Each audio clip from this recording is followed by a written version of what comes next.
kita kembali akan menceritakan kisah tentang nabi-nabi Allah. Nabi satu ini termasuk dalam 25 nabi yang namanya tercantum di dalam Al-Quran.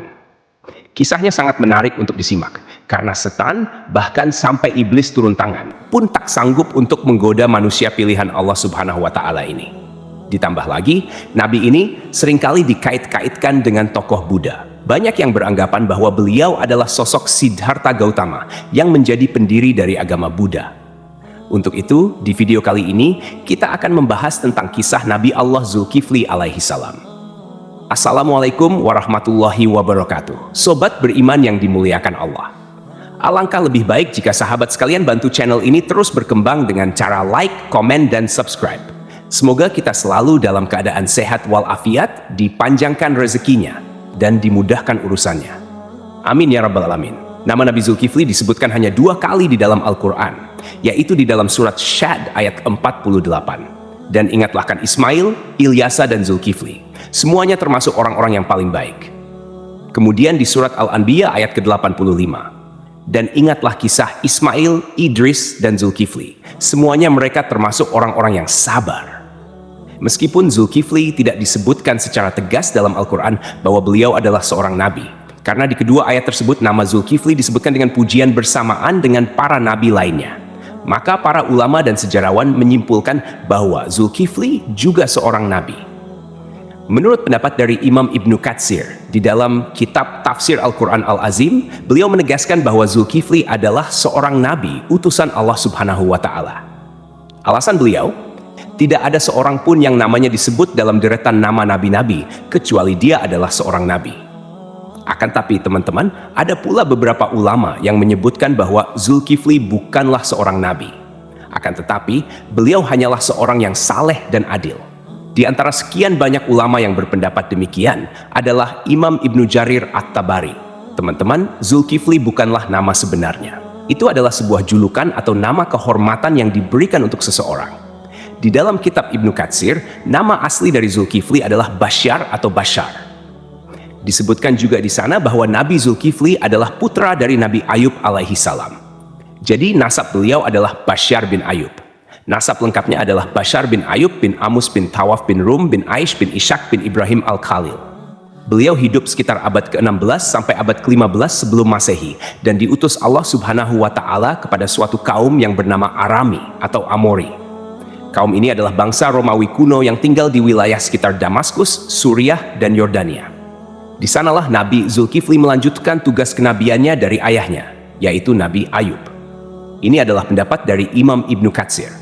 Namun, para ulama lain ada yang berbeda pendapat tentang kapan masa diutusnya Nabi Zulkifli ini. Kalau menurut Imam Ibnu Jarir At-Tabari, Nabi Zulkifli adalah penerus dari Nabi Ilyasa, yang hidup sekitar abad ke-9 Masehi. Namun, antara Imam Ibnu Katsir dan Imam At-Tabari sama-sama menyebutkan bahwa Nabi Zulkifli adalah salah seorang raja di negeri Syam. Kisahnya begini, teman-teman. Ada sebuah negeri di Syam yang dipimpin oleh seorang raja saleh. Raja ini merupakan salah seorang nabi yang diutus Allah Subhanahu wa Ta'ala. Beliau bernama Raja Ilyasa atau Nabi Ilyasa. Ketika itu, Nabi Ilyasa sudah sangat tua dan beliau tidak memiliki anak laki-laki sebagai penerusnya. Maka ketika itu, Nabi atau Raja Ilyasa mengumpulkan rakyatnya di suatu tempat. Kemudian Nabi Ilyasa berkata, "Wahai kaumku, saat ini aku sudah sangat tua dan tidak memiliki pengganti di kerajaan ini. Aku akan menunjuk salah seorang di antara kalian untuk menjadi penggantiku selagi aku masih hidup dan agar aku bisa melihat bagaimana kerjanya. Siapa yang mau menerima 3 hal dariku, maka aku akan tunjuk dia sebagai penggantiku. Yang pertama, selalu berpuasa di siang hari. Yang kedua, selalu salat pada malam hari. Dan yang ketiga, dia tidak pernah marah seumur hidupnya." Makanya orang-orang dari kaumnya merasa tak sanggup melakukannya.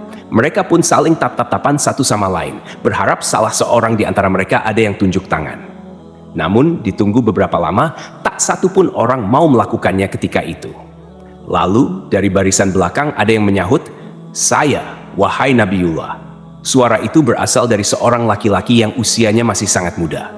Pemuda ini bernama Basyar. Kemudian Nabi Ilyasa berkata, "Wahai anakku, engkau masih sangat muda. Tugas ini sangatlah berat untukmu." Nabi Ilyasa pun menolak pemuda ini karena dirasa dia masih sangat muda dan terlihat masih sedikit pengalaman. Keesokan harinya, di tempat yang sama dan dengan orang-orang yang sama, Nabi Ilyasa berseru hal yang sama lagi kepada kaumnya. Tapi tetap saja, ketika itu tak ada yang mau menerima tawaran tersebut, kecuali pemuda yang bernama Basyar. Dia kembali mengacungkan tangan, dan lagi-lagi Nabi Ilyasa menolaknya dengan alasan yang sama. Sampailah pada hari ketiga, Nabi Ilyasa berseru hal yang sama. Beliau berharap kali ini bukan hanya Basyar saja yang tunjuk tangan. Tapi ternyata teman-teman, sama seperti kemarin, ketika itu hanya Basyar yang tunjuk tangan dan menyanggupi segala persyaratan tersebut. Alasan detail Nabi Ilyasa menolak adalah karena selain dia harus menjadi raja yang menjamin kesejahteraan semua kaumnya, dia juga harus menjadi hakim yang adil, yang bisa berlaku bijaksana dalam memutuskan segala permasalahan kaumnya. Nah, karena Basyar ini masih sangat muda, Nabi Ilyasa khawatir dia tidak bisa berlaku adil dan bijaksana. Akhirnya, karena sudah 3 kali tidak ada yang mau, Nabi Ilyasa pun mengangkat Basyar menjadi raja sekaligus hakim. Namun, kegiatan yang dilakukan Basyar tetap dipantau oleh Nabi Ilyasa. Basyar pun mulai menjalani puasa di siang hari dan salat atau beribadah sampai larut malam. Sehari-hari, dia juga selalu menahan amarahnya. Nabi Ilyasa kagum dengan pemuda ini. Tak disangka-sangka, dia sanggup menjalani semua persyaratan itu. Dia juga luar biasa bijak dalam menyelesaikan segala masalah di dalam kaumnya. Nabi Ilyasa bangga kepada Basyar yang telah menepati janji-janjinya. Karena itu, Basyar diberikan julukan Zulkifli, yang artinya sanggup. Karena kesanggupannya menjalankan semua persyaratan. Ditambah lagi, dia selalu berlaku adil dan bijaksana. Sobat beriman yang dimuliakan Allah, kisah naiknya Zulkifli atau Basyar menjadi raja disampaikan oleh Imam Ibnu Katsir di dalam kitabnya yang berjudul Qisasul Anbiya. Hanya saja, nama rajanya berbeda, bukan Nabi Ilyasa, melainkan di sana dituliskan raja itu bernama Yasa. Lain halnya di dalam kitab Ibnu Jarir, beliau menuliskan bahwa raja pada masa itu adalah Nabi Allah Ilyasa. Seiring berjalannya waktu, Nabi Ilyasa pun meninggal dunia. Kini, Raja Zulkifli tak ada lagi yang memantau. Sepeninggal Ilyasa, Nabi Zulkifli memimpin negeri Syam dengan sangat baik. Zulkifli sangat mementingkan urusan rakyatnya daripada urusan dirinya dan keluarganya. Beliau memegang teguh janjinya untuk selalu berpuasa di siang hari, beribadah di malam hari, dan tak pernah sekalipun marah. Zulkifli selalu sabar dalam keadaan apapun.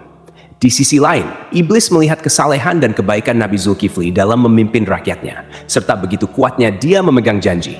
Maka, iblis pun tak tinggal diam. Kemudian, iblis mengutus tentaranya, yaitu setan-setan yang sangat kuat, untuk menggoda Zulkifli supaya minimal goyah sedikit keimanannya. Berkali-kali iblis mengutus setan untuk menggoda, berkali-kali pula mereka gagal. Tak ada satupun setan yang berhasil menggoda Nabi Zulkifli ini. Akhirnya, iblis berinisiatif untuk turun tangan langsung menggoda Nabi Zulkifli. Dia pun mulai mencari waktu yang tepat.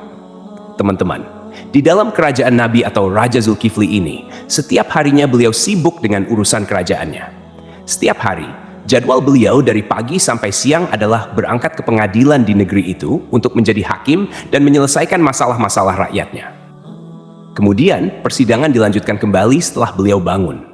Persidangan berlangsung hingga sore atau malam hari. Malam harinya, beliau beribadah dan berdoa sampai larut malam. Keesokan paginya, beliau kembali ke persidangan. Begitulah rutinitas yang dilakukan Nabi Zulkifli setiap harinya. Zulkifli benar-benar merupakan figur seorang raja yang memuliakan seluruh rakyatnya. Melihat kesalehan Nabi Zulkifli, iblis pun mencari peluang untuk menggoda beliau. Kali ini, iblis berniat membuat Nabi Zulkifli marah, agar beliau melanggar janjinya kepada Nabi Ilyasa untuk tidak marah sama sekali. Akhirnya, pada suatu hari, iblis datang menemui Nabi Zulkifli dengan menyamar sebagai seorang kakek tua renta dan miskin. Hari itu, Nabi Zulkifli sedang merasa sangat lelah. Ketika jam istirahatnya tiba, beliau segera pulang lebih awal untuk tidur siang. Baru saja beliau hampir terlelap, iblis yang menyamar sebagai kakek tua mengetuk pintu kamarnya. Dari dalam kamar, Nabi Zulkifli bertanya, "Siapa itu?" Iblis menjawab, "Aku orang tua yang teraniaya." Nabi Zulkifli pun bangun dan membukakan pintu. Iblis kemudian mengarang cerita, mengaku bahwa ia mengalami banyak perlakuan semena-mena dari kaumnya. Ia terus bercerita panjang lebar, hingga waktu istirahat Nabi Zulkifli habis. Meski kelelahan, Nabi Zulkifli tetap mendengarkan cerita itu dengan sabar. Ketika tiba waktunya untuk kembali ke persidangan, Nabi Zulkifli berkata, "Wahai paman, engkau bisa meneruskan ceritamu nanti. Datanglah ke tempat persidangan sore ini. aku akan membantu menyelesaikan masalahmu di sana." Nabi Zulkifli pun kembali ke persidangan dan menjalankan tugasnya sebagai hakim. Namun, ketika sore tiba, kakek tua itu tidak kunjung datang. Nabi Zulkifli menunggu hingga malam hari, tetapi kakek tua itu tetap tidak muncul. Beliau pun pulang ke rumah dengan pikiran bahwa mungkin kakek tua itu akan datang esok hari. Keesokan harinya, Nabi Zulkifli seperti biasa duduk di persidangan untuk menyelesaikan permasalahan rakyatnya. Beliau menunggu hingga siang, tetapi kakek tua itu tetap tidak datang.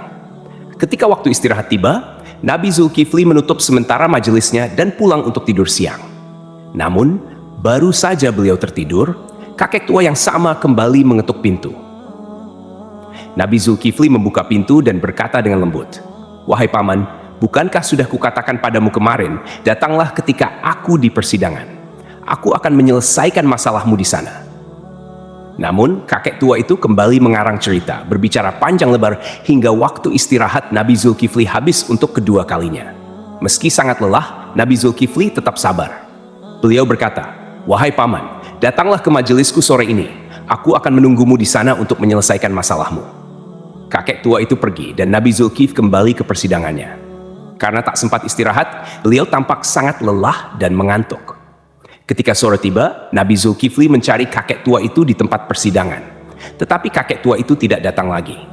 Nabi Zulkifli berdoa kepada Allah Subhanahu wa Ta'ala agar diberikan kesabaran dan keteguhan hati, sehingga beliau tidak marah. Pada hari ketiga, ketika waktu istirahat tiba, Nabi Zulkifli pulang dengan cepat. Hari itu, beliau merasa sangat lelah, bahkan lebih lelah dari hari sebelumnya. Sebelum beristirahat, Nabi Zulkifli mempesan kepada para pengawalnya dan seorang anggota keluarganya, "Jangan biarkan siapapun mendekati pintu ini. Aku ingin tidur. Hari ini aku sangat lelah." Baru saja Nabi Zulkifli tertidur, iblis yang menyamar sebagai kakek tua kembali datang dan mengetuk pintu.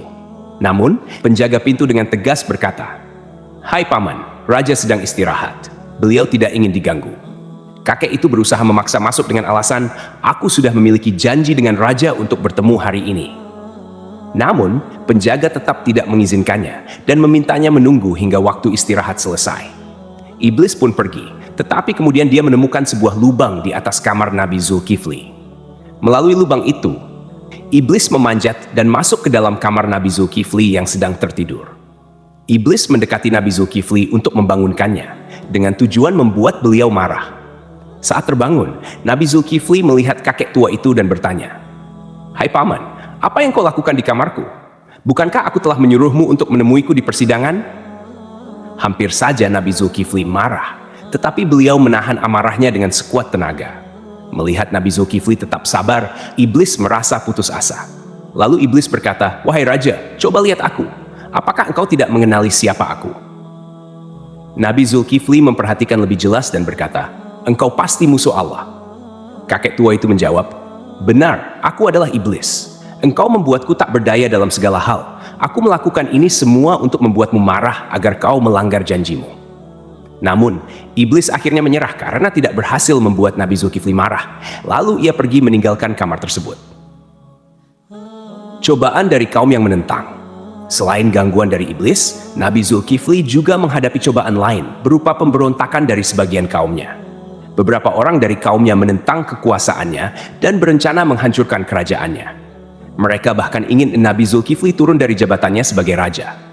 Melihat situasi ini, Nabi Zulkifli mengumpulkan pasukannya untuk melawan para pemberontak. Sayangnya, sebagian besar kaumnya enggan ikut berperang karena takut mati di medan perang. Mereka memberikan syarat yang hampir mustahil, yaitu jaminan bahwa mereka akan tetap hidup dan tidak terbunuh selama pertempuran. Nabi Zulkifli pun berdoa kepada Allah Subhanahu wa Ta'ala, memohon agar seluruh pasukannya diberikan keselamatan. Dalam pertempuran yang berlangsung sengit, doa Nabi Zulkifli dikabulkan oleh Allah. Tidak ada satupun anggota pasukannya yang gugur dan pasukan Nabi Zulkifli berhasil meraih kemenangan. Keberhasilan memimpin kerajaan. Setelah kemenangan itu, kerajaan Nabi Zulkifli menjadi lebih tentram dan sejahtera. Nabi Zulkifli memimpin dengan keadilan dan kebijaksanaan, menjalani hidup dengan sederhana, serta selalu mementingkan kesejahteraan rakyatnya. Beliau dikenal sebagai pemimpin yang sabar, tidak pernah marah, dan selalu memegang teguh janjinya. Dalam tafsir Imam At-Tabari, disebutkan bahwa Nabi Zulkifli adalah penerus dari Nabi Ilyasa. Namun, sebagian ulama lainnya meyakini bahwa Nabi Zulkifli adalah orang yang sama dengan Nabi Yehezkiel, yang dimakamkan di Babilonia, di sebuah tempat bernama Al-Kifl, yang kini berada di kawasan Irak. Abdullah Yusuf Ali dalam The Holy Quran menyebutkan bahwa kata Kifli adalah bentuk Arab dari Yehezkiel, yang berasal dari bahasa Ibrani. Berdasarkan pendapat ini, Zulkifli bukanlah sebuah julukan melainkan nama asli. Terlepas dari kebenaran pendapat ini, para ulama seperti At-Tabari, Ibnu Katsir, Ibnu Ishaq, dan Ibnu Qutaibah sepakat memandang Yehezkiel sebagai Nabi Allah. Ibnu Katsir bahkan mengisahkan Nabi Zulkifli dan Nabi Yehezkiel sebagai dua cerita yang berbeda. Artinya kedua nabi ini dianggap sebagai tokoh yang berbeda. Ada pula perdebatan panjang yang menyebutkan bahwa Zulkifli adalah sosok Buddha Siddhartha Gautama, seorang tokoh yang diyakini sebagai pendiri agama Buddha. Siddhartha Gautama diperkirakan hidup antara abad ke-6 hingga ke-4 sebelum Masehi. Beberapa pendapat menyatakan Buddha adalah Nabi Zulkifli. Ada juga yang menghubungkannya dengan Nabi Idris, dan bahkan ada yang menyebut Buddha adalah Nabi Khidir. Pendapat ini salah satunya didasarkan pada anggapan bahwa kata Kifli adalah bentuk Arab dari kata Kapil, kependekan dari Kapila Wastu, yaitu ibu kota Sakya dan tempat tinggal Siddhartha Gautama sebelum meninggalkan istana. Salah satu pendukung teori ini adalah Hamid Abdul Qadir dalam karyanya Buddha the Great, His Life and Philosophy. Beliau menyimpulkan bahwa prinsip hidup Nabi Zulkifli memiliki banyak kesamaan dengan filosofi yang diajarkan Siddhartha Gautama. Pendapat ini diperkuat oleh Al-Qasimi, seorang ahli tafsir yang menafsirkan surah At-Tin, Saka. Pohon Tin, tempat Buddha mendapatkan wahyu dan menjadi rasul. 2. Pohon Zaitun, tempat Nabi Isa diangkat menjadi nabi dan rasul. 3. Gunung Sinai, tempat Nabi Musa menerima mandat dari Allah. 4. Negeri Mekah yang aman, tempat Nabi Muhammad SAW menerima wahyu. Dalam tafsir tersebut, timbul pertanyaan mengapa agama Buddha dan Kristen disebut lebih awal dibandingkan Yahudi dan Islam. Ibnu Taimiyah menjelaskan bahwa hal ini karena agama Buddha berada lebih jauh dari kebenaran, kemudian Kristen dan Yahudi lebih mendekati, sedangkan Islam disebut terakhir karena kesempurnaannya. Namun, ada juga pendapat lain yang menghubungkan Buddha dengan Nabi Khidir. Dalam Al-Milal wa An-Nihal yang ditulis oleh Asy-Syahrastani, dijelaskan bahwa jika ajaran-ajaran Buddha benar, maka ia memiliki banyak kesamaan dengan Nabi Khidir. Adapun pendapat yang menyatakan Buddha adalah Nabi Idris didasarkan pada beberapa kesamaan, seperti aturan memakai jubah kebikuan. Dalam kitab Mustadrak Al-Hakim dari Ibnu Abbas, dikatakan bahwa Nabi Daud adalah seorang pembuat perisai, Nabi Adam seorang petani, Nabi Nuh seorang tukang kayu, Nabi Idris seorang penjahit, dan Nabi Musa seorang penggembala. Sementara itu, Siddhartha Gautama yang dikenal sebagai Buddha adalah seorang pangeran, putra Raja Sudodana. Pada usia 7 tahun, Pangeran Siddhartha memiliki 3 kolam bunga teratai, yaitu kolam bunga teratai biru, Upala, kolam bunga teratai merah, Paduma, dan kolam bunga teratai putih, Pundarika. Kata Atsidar, Sidra, atau Sidar yang merujuk pada makna bunga teratai menjadi hal yang patut diperhatikan, terutama bila dikaitkan dengan Nabi Idris. Kisah sang Buddha yang mencapai kesempurnaan menuju nirwana dianggap memiliki kesamaan dengan Nabi Idris yang mencapai surga Allah tanpa melalui kematian. Pada suatu malam, Pangeran Siddhartha memutuskan meninggalkan istananya dan menjalani hidup sebagai seorang pertapa. Di usia 40 tahun, beliau dikatakan diangkat sebagai nabi. Sebagaimana nabi-nabi lainnya, Buddha Gautama juga meramalkan kedatangan Nabi Muhammad SAW. Dalam ajarannya, ia menyebutkan tentang Buddha Maitreya. Aku bukanlah satu-satunya Buddha. Selepas aku akan lahir seorang Buddha lagi yang dikenal dengan nama Maitreya. Dia akan memiliki banyak sifat-sifat mulia dan utama. Sejarawan Muslim bernama Al-Biruni yang pernah tinggal bertahun-tahun di India mencatat dalam kitabnya Al-Hind bahwa para penganut Buddha di India tidak menganggap Buddha sebagai Tuhan, melainkan hanya seorang nabi. Demikianlah kisah Nabi Zulkifli yang dihubungkan dengan Siddhartha Gautama. Semoga kisah ini bermanfaat. Mohon maaf atas segala kekurangan. Yang benar datangnya dari Allah SWT, sedangkan kekhilafan berasal dari saya sebagai manusia biasa. Sampai jumpa pada kisah-kisah seru lainnya. Wassalamualaikum warahmatullahi wabarakatuh.